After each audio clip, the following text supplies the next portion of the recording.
Dear दर्शकवृन्द, नमस्कार। www.hkdarpan.com मा यहाँहरूलाई हार्दिक स्वागत गर्दछु। म इन्द्र लोकसम। दर्शकवृन्द, नेपाली चलचित्र अहिले धेरै फड्को मारेको छ।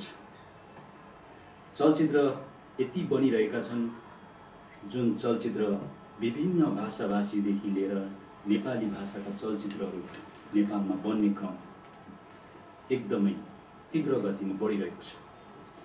जुन चलचित्रहरूमा चलचित्र बनेर मात्रै हुँदैन, त्यो चलचित्रलाई ह्यान्डल गर्ने, चलचित्रलाई सार्थक बनाउने जुन हात हुन्छ त्यो निर्देशकको हात हुन्छ। निर्देशक यस्तो किसिमको हो जब त्यो पाइलटले बोइङ उडाएर जहाँ अर्को डेस्टिनेसन अथवा उसको निर्देशित ठाउँमा पुर्याउँछ त्यो एउटा सेफ ल्यान्डिङ गर्छ। त्यसरी नै त्यो चलचित्रलाई सेफ ल्यान्डिङ गर्नु निर्देशकको ठुलो हात रहेको हुन्छ।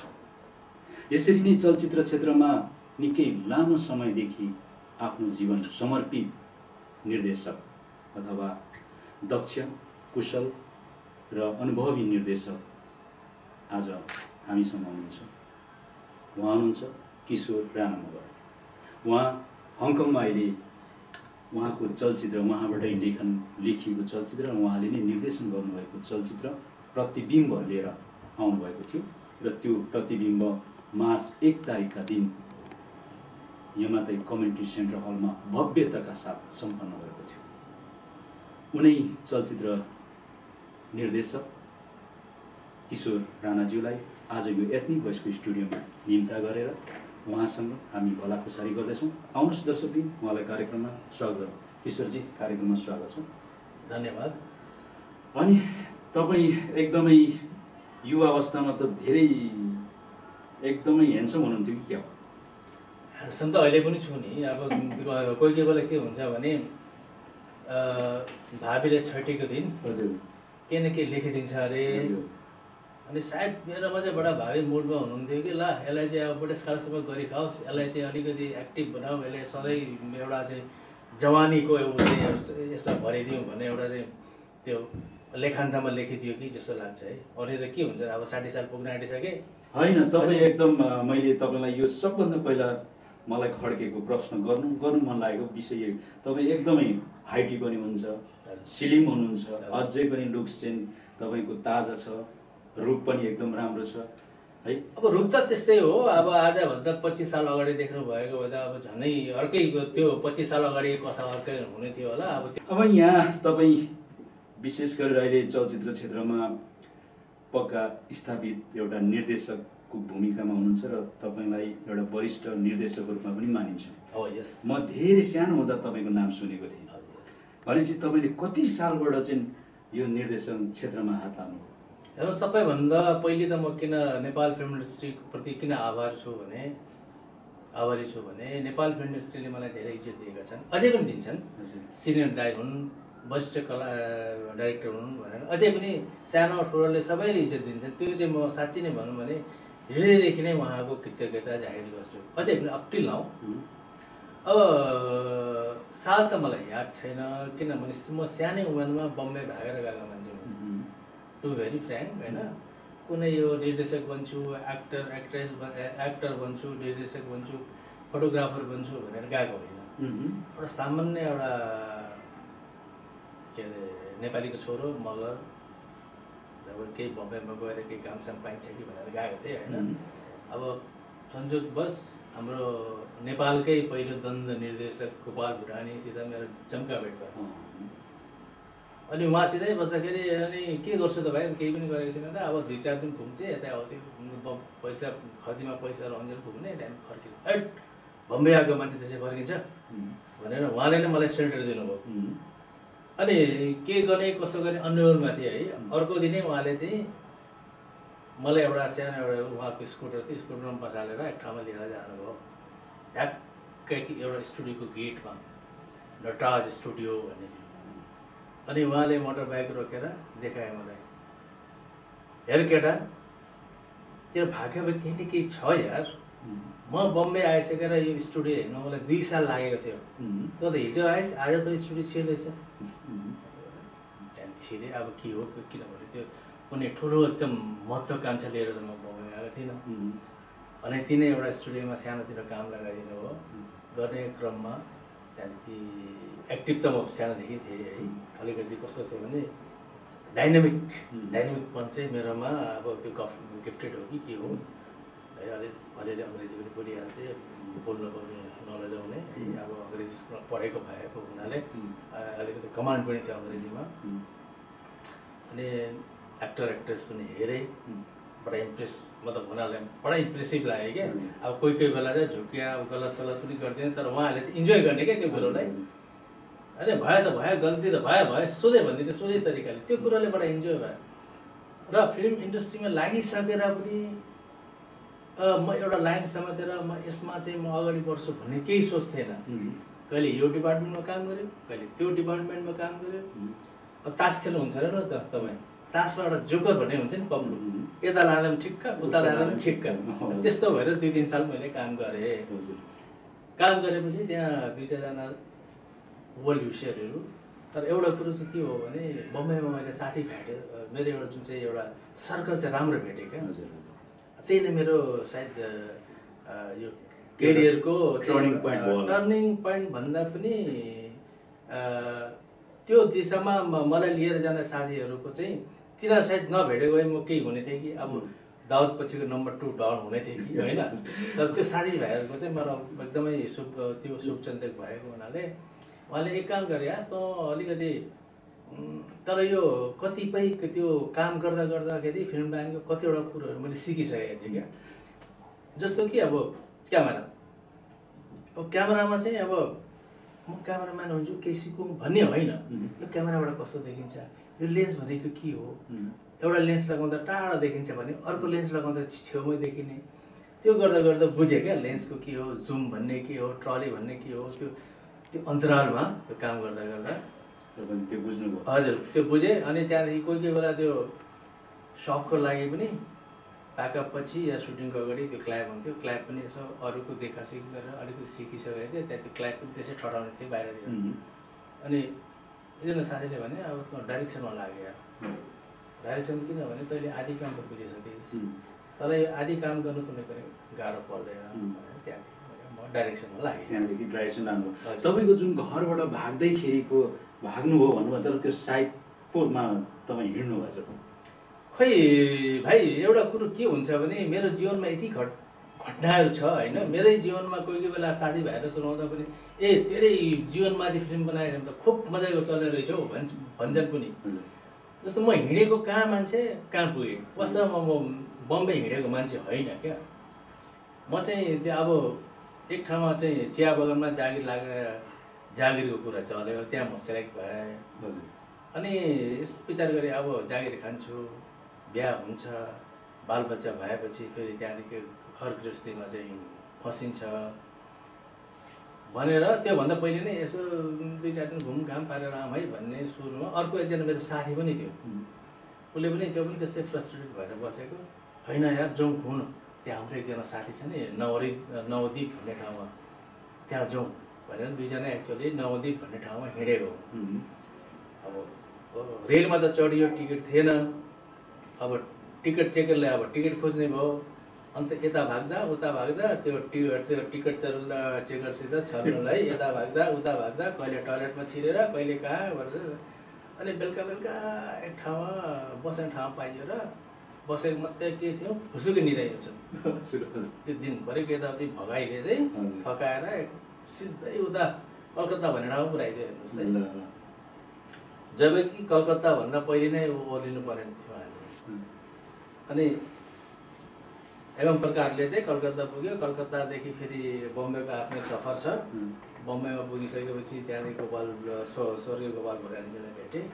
उहाँले फिल्म लाइनमा हालिदिनु भयो, ल भयो मैले यहाँसम्म ल्याइदिएँ, अगाडि तैँले आफै गरी खाने भन्नुभयो। भनेपछि तपाईँको एउटा जिन्दगी निकै एउटा सङ्घर्षपूर्ण पनि छ, एउटा रमाइलो र रोमाञ्चक पनि रहेछ। तर तपाईँ यति वरिष्ठ निर्देशक त्यो ठाउँमा पुग्दाखेरि तपाईँले दुःख भोग्नुभएको कुराहरू अहिले पछि आउँला बिस्तारो बिस्तारो। तर म तपाईँलाई जान्न चाहेँ, यति वरिष्ठ निर्देशक र तपाईँ प्रायः त्यति हाँस्नु पनि हुन्न, बोल्नु पनि हुन्न, अलिक तपाईँको नेचर चाहिँ अलिक त्यस्तो त्यस्तो भाउ खालको पनि देखिन्छ। र यो यस्ता निर्देशकको जन्मथलो घर चाहिँ कहाँबाट त्यहाँ अलिकति, किनभने किशोर राणा मात्रै भनिन्छ तर कहाँ हो उहाँको जन्म? वास्तवमा के छ भने हाम्रो पुर्ख्यौली घर चाहिँ यता गुल्मी भाषातिर हो। चितौरे राणा भन्छन्, खसी बाख्रा नखाने एउटा राणा हुन्छन् जसमा हाम्रो यो राजकुमार भाइ पनि पर्नु भएको छ। अनि हाम्रो प्रतिबिम्बको हिरो एकजना त्यो पनि, यो चितौरे राणा चाहिँ हत्तापत्त चाहिँ नभेटिँदो रहेछ क्या। तर भेटेको बेलामा फेरि प्रशस्त फेरि भेटिँदो रहेछ। अहिले चाहिँ फेरि प्रशस्त भेटिरहेछु। अनि त्यहाँ चाहिँ मेरो एक्चुअली बाजे चाहिँ भारतमा ब्रिटिसको शासन हुँदाखेरि उहाँ चाहिँ ब्रिटिस पुलिसमा हुनुहुन्थ्यो। British police, not army. अनि त्यहाँदेखि उहाँहरू चाहिँ अब त्यति बेला चाहिँ कलकत्तादेखि चाहिँ अब गोरखपुरबाट फेरि नौतनुवादेखि हिँडेर कति बास बसेर मात्रै पुग्नु पर्दो रहेछ। अनि एकपल्ट छुट्टीमा सायद हामी सानसानै थियौँ होला होइन, हामीले लिएर जानुभयो। त्यो पछि फेरि एकपल्ट चाहिँ सारा परिवार चाहिँ कलकत्ताबाट दसैँ मनाउनु आइयो। मलाई कता कता त्यो डाँडामा त्यो आगो त्यो धुनी बारेर चाहिँ त्यो बास बसेको याद छ क्या, कता कता सम्भव कता कता। अनि त्यहाँको एउटा मेरो बजेले हजुरआमाले चाहिँ एउटा कुरा पछिसम्म गर्नुहुन्थ्यो कि त्यति बेला गौडाको ढुकेर डाकाएर बस्थ्यो अरे लाउरे काट्न। अब तपाईँले कति सुन्नु, अहिलेको जेनेरेसन सुन्नु भएको छ कि छैन है। अनि हामी अगाडि चाहिँ दुईजना लाउरेहरू चाहिँ छुट्टी मनाउन भनेर कति बाटोसम्म सँगसँगै आए। पछि उनीहरूले हतार, अनि हामीले छोडेर ल है तपाईँहरू आउँदै गर्नुहोस्, यहाँ आधी बाटोसम्म आइपुग्यो, अब हामी चाहिँ लाग्यो भनेर गएको अरे है। त्यो लाउरेहरू घर पुगेन, बाटोमै त्यो काटेर अब ल्याएर गौडा ढुकेर चाहिँ त्यति बेला मान्छे लाउरेहरू काट्ने चलन चाहिँ थियो। अनि त्यसपछि अलिअलि ठुलो भयौँ। त्यसपछि मेरो बाजे पनि रिटायर हुनुभयो। रिटायर भएर जानुभयो, नेपालै जाउँ भन्ने कुरो आयो। अनि उहाँको पूर्वको साथीहरू थिए, राई लिम्बूहरू साथीहरू थियो। गल्ला त्यत्रो दुर्गममा के जान्छु, अब यत्रो सबै तिम्रो परिवार यतै रहेछ, जहाँ म हाम्रै गाउँतिर गएर बसौँ। हाम्रो गाउँमा त के छ र, यता विराटनगरसम्म चाहिँ जोगबनीसम्म रेलले लगिहाल्छ, त्यहाँदेखि एक दिनको बाटो हो धरान भनेर फेरि चाहिँ हामी चाहिँ सबै धरान आयौँ। हजुर, अहिले तपाईँको बसोबास धरान हो? धरान भन्दा पनि त्यहाँ फेरि हाम्रो मेरो हजुरबाको दुईजना दाजुभाइ जेठा र माइला सँगसँगै परिवार आएको। पछि त्यहाँदेखि त्यो अब काम गर्ने मान्छे होइन। अनि भट्टाभट चाहिँ अब इन्डियातिर, दार्जिलिङतिर, नेपालतिर नै अब चियाको खेती हुन थाल्यो अरे। अब चियाको बारेमा चाहिँ अब सुनै फैल्छ भने एकपल्ट चाहिँ नेपालमा हल्ला फैलिएको थियो नि त। अब के गर्ने, अब यहाँ बसेर के गर्ने, जाउँ बरु अब चियाकै खेतीतिर जाउँ भनेर मेरो हजुरबाको परिवार चाहिँ उहाँको माइला भाइको परिवारलाई छोडेर मेरो चाहिँ फेरि हामी चिया बगानतिर लाग्यौँ इन्डिया। अब त्यहाँ आएर चाहिँ एउटा मेरो एजुकेसन पनि त्यतै भयो होइन, पढाइ लेखाइ पनि त्यतै भयो। अनि झन्डै पढाइ गरिरहँदाखेरि तपाईँ लगभग एकदमै वयस्क भइसक्नु भएको थियो। खाइलाग्दो 17-18 यस्तो वास्तवमा तपाईँको सायद यो अहिलेको शारीरिक तपाईँको बनावट हेर्दा निकै तपाईँको हो यस म हेडसम थिएँ। अहिले त यो मलाई बाउ आमाहरूले होइन भर्ती जानुपर्छ भन्नु चाहिँ होइन, त्यो चाहिँ भन्नु भयो। मेरो बुवा कस्तो थियो भने अलिकति विचारधाराको मानिस हुनुहुन्थ्यो क्या। अलिकति कस्तो विद्वान सायद त्यो ठाउँमा होला, त्यो ठाउँमा जन्मेर होला, त्यो ठाउँमा स्कोप नपाएर होला, होइन भने एकदम विद्वान मान्छे हुनुहुन्थ्यो। अनि जिन्दगीमा मैले धेरै कुरो सिकिनँ क्या, धेरै कुरो जानिनँ पनि, सिकिनँ पनि, या सिक्ने प्रयास पनि गरिनँ होइन। मेरो बुवाले दुई चारवटा भनेको कुराहरू चाहिँ म अझै पनि त्यसलाई फलो गर्छु। अनि त्यो चिजले मलाई चाहिँ पुष्पेक गरिरहेको हुन्छ। जस्तो कि छोरा, कवि रविन्द्रनाथ टैगोरले यस्तो लेख्नु भएको छ, संसारमा तैँले आफूलाई कहिले ठुलो नभन्। अनि के अरे आफूले ठुलो भनेको मान्छे होइन, अरूले तँलाई ठुलो भनेको मान्छे नै ठुलो हुन्छ।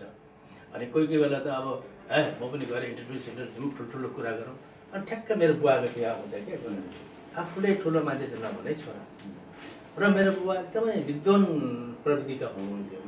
अनि किशोरजी, तपाईँ जब मुम्बईबाट नेपाल आउनुभयो। हजुर। तपाईँले सबभन्दा पहिलो नेपाली चलचित्र कुन निर्देशन गर्नु? हेर्नुहोस्, त्यो काम गर्दै लाने क्रममा मुम्बईमा म चिफ मतलब एउटा सानो एजमै चाँडै चिफ एसिस्टेन्ट डाइरेक्टर भएँ। अब मुम्बई फिल्म इन्डस्ट्रीमा चिफ एसिस्टेन्ट डाइरेक्टर हुनु ठुलो कुरा हो। किनभने मान्छेले एउटा क्ल्यापर बोयबाट चिफ एसिस्टेन्ट मतलब नेक्स्ट टु डाइरेक्टर हुनु त्यसै त्यहाँ दिँदैन। जिम्मेदारी पनि मात्रै त मेरो भाइ ला गर, त मेरो कागज छ र गर भन्ने त्यहाँ चलन छैन है। अनि हुँदा हुँदा म त्यहाँ चाहिँ चिफ एसिस्टेन्ट भएँ। अनि त्यसपछि त्यहाँदेखि मद्रासका डाइरेक्टरको आँखामा परेको टी रामाराव डी रामानायडूको आँखामा पऱ्यो। अनि त्यति बेला कस्तो थियो भने चलन तपाईँको हिन्दी फिल्म मद्रासमा पनि सुटिङ हुने, बम्बईमा पनि फिल्म सुटिङ हुने।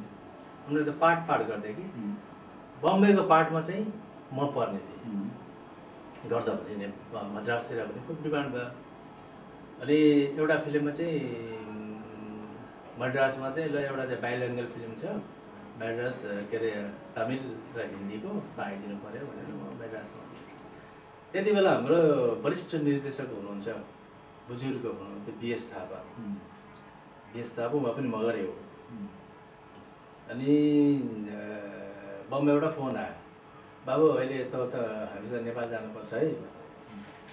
अनि नेपालमा त यहाँ काम छ त अङ्कल भनेर एक काम गर्न यसरी मिला न त 2 महिनाको लागि त धेरै सालले घर पनि गएको छैन, हेर्न त नेपाल कस्तो छ, हेर त्यहाँको इन्डस्ट्री बुझौँ भनेर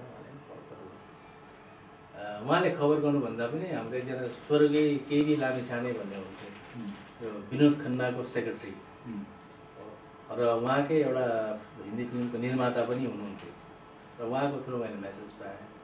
अनि एउटा एक्साइटमेन्ट आयो। अब इन्डियाको साउथ जोन त मैले प्राय घुमिसकेँ, कश्मीरदेखि लिएर कन्याकुमारी साउथ जोन त पुरा घुमिसकेँ।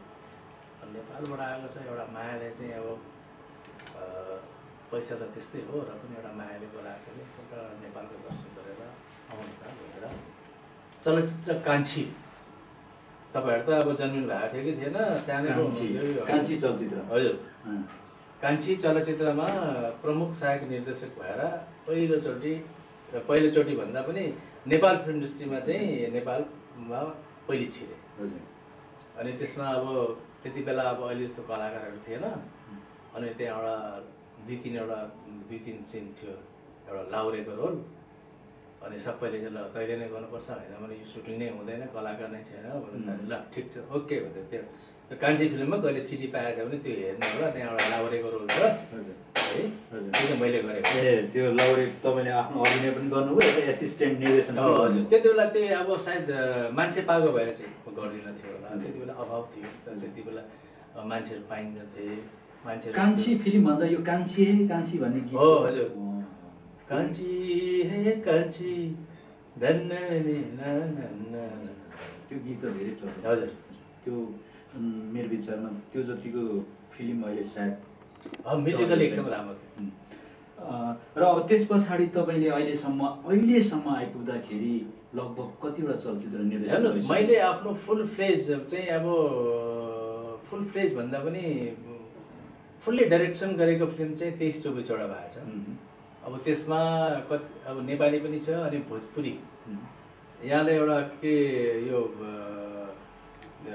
हाम्रो यो च्यानल मार्फत म के सूचना दिन्छु भने नेपालमै तपाईँको तराईवासीमा बोलिने भोजपुरी फिल्म, भोजपुरी भन्ने के अरे भोजपुरी भन्ने एउटा भाषा छ, त्यो भाषाको फिल्म पहिलोचोटि नै मैले गर्ने सौभाग्य पाएँ।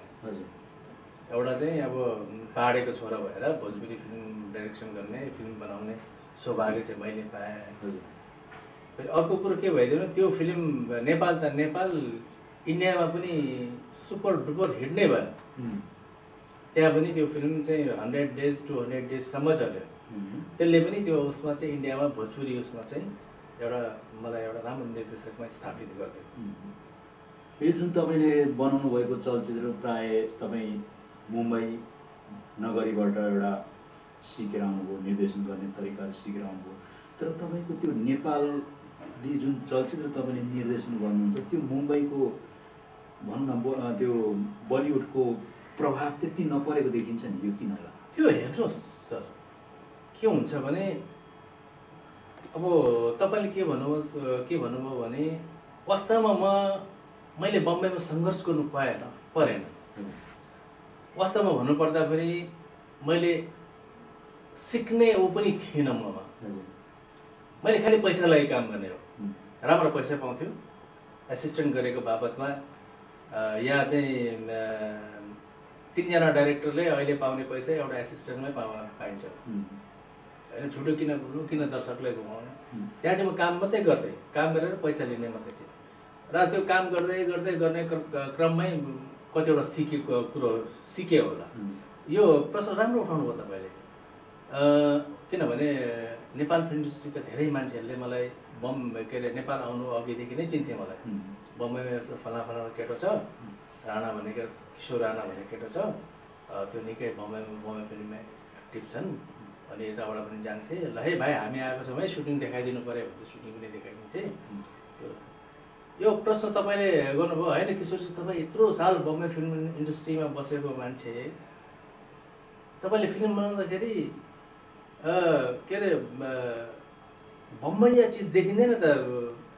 तपाईँ त अब नेपालमै बसोबास गर्नुभएको, गाउँतिर घुम्नु भएको, त्यही कल्चरमा हुर्केको मान्छे देखिन्छ नि। जबकि तपाईँको एउटा गोल्डेन एज भन्ने कुरो अब 18-19 सालदेखि लिएर तपाईँको 20-22 साल भनेको त एउटा एज हुन्छ नि, त्यो सिक्ने एज। तपाईँ त्यस्तो ठाउँमा बसेको त्यो कुरो देखिँदैन भने है भाइ, त्यो कुरो हो संस्कार। सानोमा तपाईँले के संस्कार पाउनु भएको थियो र अगाडि गएर तपाईँले आफ्नो संस्कारलाई छोडेर अरूको संस्कार एडप्ट गर्ने हो कि आफ्नै संस्कारलाई चाहिँ लिएर जाने हो, त्यो मान्छेमा भर पर्ने कुरो हो। र जब नेपाली फिल्म बनाउनु छ भने नेपालीपनमा जाउँ न, आफ्नो संस्कारलाई स्क्रिनमा प्रेजेन्ट गर। किनभने तपाईँहरू यहाँ हङकङमा बस्नुहुन्छ, काम गर्नुहुन्छ, 2 पैसा आर्जन गर्नुहुन्छ, र पनि जे भए पनि जसो भए पनि झुप्रो भए पनि आफ्नो गाउँको त अवश्य माया गर्नुहुन्छ नि तपाईँहरूले। हजुर, बिल्कुल। त्यही कुरो जुन अहिले पछिल्लो खण्डमा चलचित्रहरू अहिले छ्यास्ती बनिराखेको अवस्था छ, जुन तपाईँको बाहिर हलिउडको बलिउडको त्यो सबै चाहिँ कल्चर चाहिँ मिक्स गरेर अथवा त्यो पछि फलो गरेर बनाएको चलचित्रहरू भएको कारणले गर्दा यो चलचित्र जुन नेपाली विशुद्ध चलचित्रलाई यसले कतिको असर पारिराखेको जस्तो लाग्छ? हेर्नुहोस्, यसमा के हुन्छ भने म गुनासो किन गर्न चाहन्न भने बनाउने मान्छेहरूमाथि धेरै भर पर्ने कुरो हो। मुख्यतः कुरो के हुन्छ भने कथाकारले यस्तो गर्यो, डाइरेक्टरले यस्तो गर्यो, फलानाले यस्तो गर्यो, फलानाले उस्तो लुगा लगायो भन्ने कुरो आउँछ। त्यो वास्तवमा त्यो होइन। जो निर्माता छ, जो लगानीकर्ता छ, प्रथम कुरो त उसको सोच हुनु पर्यो। यदि एउटा डाइरेक्टरले गएर ल है मेरो फिल्म चाहिँ जस्तो सुकै गाडी कुदे पनि, गाडी गुडे पनि, हेलिकप्टर चलाए पनि नेपाली फिल्म देखिनु पर्यो भने उसको सोचमा हुनु पर्यो। ए होइन फल्ना फिल्ममा, हिन्दी फिल्ममा यस्तो गरेको थियो, हामीले पनि त्यस्तो चाहियो भन्दाखेरि निर्देशकहरू पनि विवश हुन्छ। किनभने अब दाल भात खानु पर्यो सबैले होइन। आफूले भनेको जस्तै निर्माता जिन्दगीभर पाइन्छ भने पनि ग्यारेन्टी हुँदैन। हामीले पनि कतै न कतै गएर सम्झौता गर्नै पर्छ। र बिस्तारो बुझ्दै जान्छन्। अहिले एउटा अहिले जुन चाहिँ खिचडी प्रविधि चलेको छ, ए फलानालाई त्यो गर्यो यसो गरौँ, फलानाले त्यो गर्यो यसो गरौँ।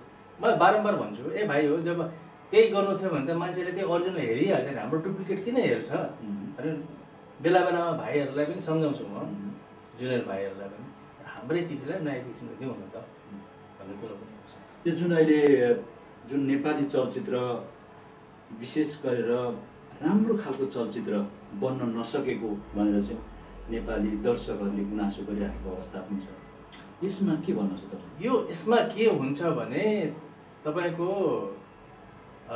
एक त मान्छेहरूलाई तुरन्त रिजल्ट चाहिने, यति पैसा लगाऊ र मेरो लगानी यति होस्, मलाई यति फाइदा होस्, रातोरात मैले चाहिँ के अरे काठमाडौँमा घर किन्न सकौँ, गाडी हाँक्न सकौँ भन्ने सोच त्यो छ। जबकि त्यो होइन। फिल्म भनेको त एउटा आर्ट हो होइन। र त्यो आर्टलाई तपाईँले अब रातारात ओभर द नाइट यो कम्प्लिट गरेर चाहिँ एउटा म्युजियममा राखेर म लाखौँ डलर कमाउँछु भनेर त्यो सोच राखेर आर्ट गर्नुभएछ भने त्यो आर्ट अवश्य पनि राम्रो त होला, तर आफूले भने जस्तो हुँदैन। जुन यो प्रतिबिम्ब मैले अघि पनि पृष्ठभूमि भने है, धेरै राम्रो छ यो चलचित्र, सलल नेपाली जनजीवनको आधारित बोकेको छ। जबकि दर्शकहरूले सुरुबाट हेर्दाखेरि सकिँदासम्म सकेको चाल पाएन, त्यस्तो किसिमको महसुस भयो। तर मैले यो जुन चलचित्र यति राम्रो प्रदर्शन भइराखेको चलचित्रलाई अझै नयाँ कलाकारहरूले तपाईँले ल्याएर खेलाउनु भएको छ, तर त्यसमा पुरानो स्थापित कलाकारहरूलाई खेलाउँदाखेरि कस्तो किसिमको एउटा डिफरेन्ट हुन्थ्यो कि जस्तो लाग्छ लाग्दैन? होइन, एउटा कुरो के हुन्छ भने जस्तो अब नयाँ कलाकारहरूलाई खेलाउँदाखेरि म पहिले नै, किनभने नयाँ त नयाँ नै हो। आजको दिन म जतिसुकै के अरे वरिष्ठ निर्देशक भए पनि भोलिको दिन भात तरकारी पकाउनु त मलाई पनि गाह्रो पर्छ होइन, किनभने त्यो क्षेत्रमा म त सधैँ नयाँ नै हो नि त। ल निर्देशन क्षेत्र, फिल्म निर्देशनमा चाहिँ अब मैले 40-42 साल गुजारेँ होला, तर भोलिको दिन दाल भात पकाउँदाखेरि त मलाई पनि अप्ठ्यारो पर्छ नि, किनभने मेरो लागि त्यो नयाँ क्षेत्र पर्छ। र नयाँ कलाकारहरूलाई मेरो आफ्नो प्रिपरेसन है, नयाँहरूलाई चाहिँ अब ओभर द नाइट तिनीहरूले सिकाएर आजको हुने स्टार त बनाउनु गाह्रो हुन्छ, किनभने यो त वर्षौँको अनुभव हो। क्यामेरा फेसिङदेखि लिएर तपाईँको डायलग डेलिभरी सबको होइन। र उहाँहरूलाई यो रोलमा कसरी मैले ढाल्नु छ भनेर म आफै पनि मेन्टली प्रिपेयर हुन्छु। अनि उहाँको चाहिँ नेचर पनि हेर्छु होइन, यो एक्टरलाई यो किसिमले गर्दाखेरि उसलाई सजिलो पर्छ भने बिगिनिङमा चाहिँ म आफै नै प्रिपेयर भएर नै उहाँहरूले म एक्टिङ गराउँछु। अब त्यसलाई मेरो खुबी भन्ने या मेरो कमजोरी भन्ने होइन, यो चाहिँ प्रोफेसनल कलाकारसित पर्दैन। उहाँले स्क्रिप्ट र क्यारेक्टर बुझ्ने बित्तिकै उहाँले आफ्नो किसिमले क्यारेक्टर डेभलप गरेर बुझ्छ। नयाँ पुरानोमा यति फरक छ, त्यति फरक छ। जुन यो तपाईँको अहिले नवोदित कलाकारहरू, नायिका नायकहरूले एकदम राम्रो भूमिका निर्वाह गरेछन्, जुन हामीले पर्दामा हेर्दाखेरि साँच्चै नै एउटा स्थापित कलाकार जस्तो अभिनय गर्नुपर्छ। यो नयाँ कलाकारहरूलाई यसरी आफ्नो जुन अभिनय प्रस्तुत गर्नको निम्ति त निर्देशकको ठुलो हात हुन्छ नि होइन। यसमा के हुन्छ भने सबैभन्दा ठुलो कुरो त उहाँहरू कतिको मेहनती हुनुहुन्छ होइन। अब यो यस्तो जब हो होइन, यसमा माया पनि गर्नुपर्छ।